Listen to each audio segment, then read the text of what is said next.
Bienvenue à toi dans cette nouvelle vidéo. Je suis Juliette, thérapeute psychocorporelle spécialisée dans l'accompagnement des hypersensibles que j'aide à retrouver pleinement confiance en eux. Je fais suite à une vidéo que j'ai publiée là récemment sur le fait de que quand on est hypersensible, on a des réactions très exacerbées et qu'en fait l'extérieur va souvent nous renvoyer que ce serait à faire trop ou voilà toujours pourquoi pas même faire de la comédie, etc. Et qu'en fait non, parce que ta réalité à toi elle est comme ça, donc c'est important de la légitimer. Je voulais aller un peu plus loin, décidément j'ai du mal avec ma caméra. Je voulais aller un peu plus loin dans cette vidéo dans le sens où c'est qu'en fait les réactions qu'on peut avoir, en fait on ne fait pas exprès quand on est très sensible, hypersensible. Et pour la simple et bonne raison que très souvent, derrière cette sensibilité, je vais parler de l'hypersensibilité exacerbée, pas de la nature de l'hypersensible, de l'hypersensibilité qui va vraiment devenir une souffrance, même qui est exacerbée, parce qu'en fait, derrière, il y a très souvent des traumatismes de notre histoire qui sont parfois même restés inconscients, dont on n'a pas conscience, et du coup, ton hypersensibilité, elle est intimement liée à ce traumatisme et elle te fait agir d'une certaine manière, réagir d'une certaine manière que tu ne peux absolument pas contrôler parce que d'ailleurs c'est inconscient, que tu n'as pas conscience de ce traumatisme, mais que tout ton corps et tout ton système s'est mis en place, en branle, en hypervigilance par rapport à ce traumatisme. D'accord? Donc en gros, de bien comprendre que tu ne fais pas exprès de réagir comme tu réagis, que parfois tu ne peux pas faire autrement.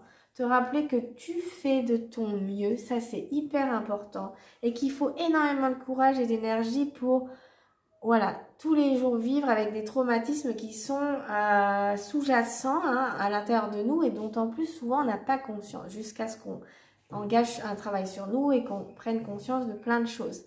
Et si je te parle de ça, c'est que je l'ai vécu, c'est que dans tout mon cheminement, bien évidemment, j'ai rencontré des choses de mon histoire, j'ai compris qu'il y avait mon hypersensibilité, j'ai surtout compris qu'au cœur de cette hypersensibilité, il y avait eu plusieurs traumatismes, mais un énorme qui prend sa source quand j'étais tout bébé, puisque quand j'avais 6 mois, j'ai été opérée à la lèvre, d'une fente labiale.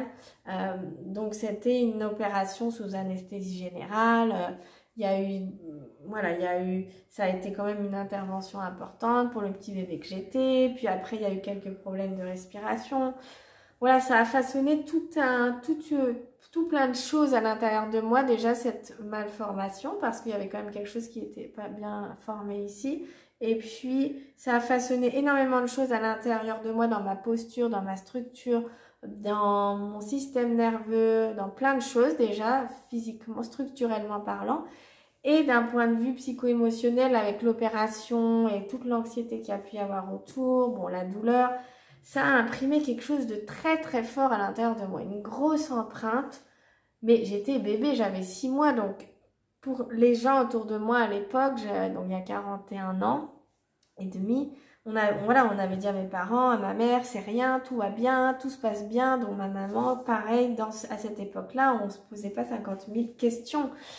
Donc, roule et jeunesse, comme on dit. Et puis moi, j'ai commencé à avoir beaucoup de problèmes à mon adolescence. Alors, c'est vrai que j'avais eu un accident de scooter. J'avais des problèmes à l'école, de harcèlement. Bon, ça n'a rien aidé. Et de là, tout est parti en cacahuète. J'ai commencé à me sentir très mal, mais à avoir des réactions complètement démesurées d'anxiété dramatique, et puis pendant plus de 10 ans, ça a perduré. Et puis un jour, j'ai engagé ce travail personnel dont je te parle parfois dans les vidéos, autour de ma trentaine, à partir du corps. Et là, j'ai comme un petit à petit chemin faisant. Et ce chemin, je l'ai continué pendant plus de 10 ans. Et je continue. J'ai compris que aussi derrière cette hypersensibilité, derrière mes peurs, derrière certaines de mes réactions, il y avait un profond traumatisme. Et petit à petit, le voile s'est levé et j'ai fait le lien avec ce que j'avais vécu tout bébé. Mais c'est comme si les informations, elles étaient remontées à moi progressivement, comme si j'avais à moitié oublié complètement des histoires qui pourtant étaient concrètes de mon histoire et qui étaient à la source d'une hypersensibilité, d'une grande souffrance, de beaucoup de douleurs, de peur, d'anxiété, de cauchemars.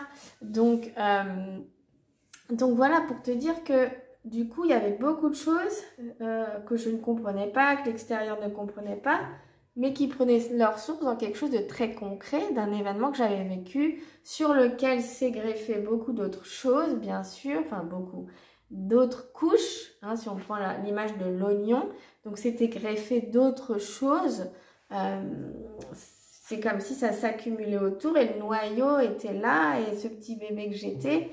Et du coup, toutes mes réactions, de manière sous-jacente, voilà, étaient reliées à tout ce vécu-là qui était inconscient. Et donc, aujourd'hui, ce regard-là m'amène toujours à dire aux gens de beaucoup de bienveillance, d'avoir beaucoup de compassion pour eux-mêmes, parce que derrière leur grande sensibilité, derrière leurs émotions, derrière leurs douleurs, leurs angoisses, se cache peut-être un traumatisme, et même certainement d'ailleurs, une grande blessure intérieure ou un grand traumatisme qui est venu heurter leur système nerveux, leur psyché, leur être, leur corps, qui fait qu'ils ont des réactions qui paraissent peut-être bizarres ou pas comme il faudrait, mais en tout cas qui ne sont pas le fruit du hasard juste parce qu'on est fou ou qu'on a un problème ou qu'on est faible. Non, c'est juste parce qu'il y a un traumatisme en permanence qui est là, qui est activé, qui est inconscient et qui se rejoue et rejoue et rejoue en permanence. Et donc, il faut beaucoup, beaucoup de courage pour vivre avec ça à l'intérieur de soi tant qu'on n'en a pas conscience. Tout ça pour te dire qu'on ne fait pas exprès très souvent des réactions qu'on a. Et quand on comprend en déroulant le fil de son histoire, non pas avec sa tête, mais aussi avec son corps, qu'est-ce qui s'y loge ou qu'est-ce qui s'est passé, là on devient beaucoup plus indulgent et compréhensif avec soi-même. Parce que moi je me suis dit, ah oui en fait, là j'ai tout intérêt à prendre soin de moi profondément. Maintenant que j'ai conscience de tout ça, que je sais ce qui s'est passé, la douleur qu'il y a eu, ce que ça a engendré, je ne peux que me prendre soin de moi et coopérer avec moi et faire tout ce que je peux pour être bien en fait et ne pas m'en vouloir ou me juger parce que je sais que derrière il y a autre chose. C'est pas que je faisais exprès, c'est pas que tu fais exprès, que tu te plains par hasard, que tu es mal par hasard, tu vois, ou que tu as des réactions étranges peut-être pour les autres ou disproportionnées par hasard. Il y a un sens à les retrouver, il y a vraiment un sens à les retrouver à l'intérieur de soi, de nos mots MAUX.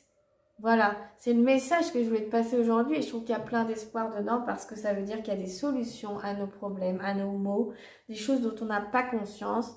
Donc le chemin, c'est quand même d'aller remettre de la conscience sur nous-mêmes pour comprendre tous nos mots, nos réactions, d'où ils viennent. Il n'y a pas forcément un énorme traumatisme parce qu'en plus, même des petites choses peuvent avoir des impacts majeurs sur nous. Mais parfois, il y a des choses profondes, oubliées, comme là, ce que je viens de te nommer pour mon opération chirurgicale qui date donc il y a très longtemps puisque j'étais bébé et ça a eu un impact majeur en fait sur moi. Il y a eu aussi un accident de voiture quand j'avais 1 an, ça a eu un impact majeur sur moi. Mais c'était resté comme ça, tapis dans l'ombre, oublié, tu vois. Et en fait, toute ma vie, j'aurais pu être victime de ça sans le savoir, être en dépression permanente. Enfin, j'exagère peut-être, mais en tout cas dans une souffrance, je pense pas exagérer, dans le sens où j'étais tellement mal que si ça avait continué, je serais rentrée dans un schéma où voilà, on m'aurait continué de me donner plein de médicaments, de me dire que c'était dans ma tête, et ceci, cela. Non, en fait, c'est pas juste que c'était dans ma tête, c'est qu'il y avait des vraies choses à l'intérieur de moi qui agissaient et qui me faisaient être d'une certaine manière très anxieuse, c'est vrai, être ultra sensible et que je ne faisais pas exprès. Et si je disais que ça allait mal, c'est que ça allait mal. Tu vois, donc j'ai beaucoup d'intensité quand j'en parle parce que je me mets aussi à ta place et je sais les commentaires qu'on reçoit toujours que c'est trop, c'est ceci, il faut te détendre et machin, mais c'est pas si facile en fait. Surtout quand inconsciemment il y a quelque chose en nous qui agit et sur lequel on n'a pas de prise. Donc tout ça pour te dire que tout est possible parce qu'en fait tout est à l'intérieur de nous à aller retrouver et à aller libérer ramener à la... Faut pas avoir peur d'aller dans des méthodes qui plongent dans notre inconscient, dans notre corps. Parce que si on veut aller mieux, il faut bien remonter à la source de nous-mêmes, de nos mal-être, de nos douleurs. Sinon, on va rester que très en surface. Et ça, c'est pas ça qui va venir changer notre quotidien sur le long terme, en fait. Ça, c'est bien pour ça que j'ai créé des accompagnements quand même un peu plus dans la durée. C'est pas de la thérapie brève, c'est quand même dans la durée parce qu'il faut quand même du temps pour faire des choses qui se sont façonnées. Voilà. Donc moi, c'est aussi mon conseil pour toi, si tu es dans un mal-être, une souffrance, de garder l'espoir et de peut-être ouvrir d'autres portes, d'autres champs de conscience, d'autres compréhensions pour toi. Et de savoir qu'il y a des choses où tu ne fais pas exprès, tout simplement même parce que tu ne peux pas, ton système nerveux, ton corps, rien, tu ne peux pas agir autrement tant que ça reste figé là où c'est. Donc il va falloir venir travailler à l'intérieur de toi avec ton corps et comprendre les choses autrement pour toi. Voilà, dis-moi comment ça résonne et rappelle-toi que c'est possible. C'est pas non plus un travail de dingue où on part dans tous les sens. Je veux dire, aujourd'hui, il y a énormément de méthodes, donc c'est possible. Ce qui est important, c'est que ça résonne avec toi, que ça te parle, que ça ait du sens, que ça t'amène pas dans des trucs où tu te forces, que ce soit respectueux de toi, avec les bonnes personnes. Et puis si ça te parle et que tu as envie de faire un bout de chemin avec moi, parce que c'est aussi ce chemin-là dans lequel j'engage les gens, les aider à lever des voiles sur eux, pour qu'ils prennent conscience de certaines choses en eux dont ils n'avaient pas du tout conscience. Et ça leur permet de mieux se comprendre et donc de se libérer et de s'apaiser. Eh bien, tu peux aller sur mon site juliette-fontaine.com. Voilà. Je t'embrasse très fort. Je te souhaite plein de belles choses, de prendre soin de toi, beaucoup de douceur. Et je te dis à très bientôt.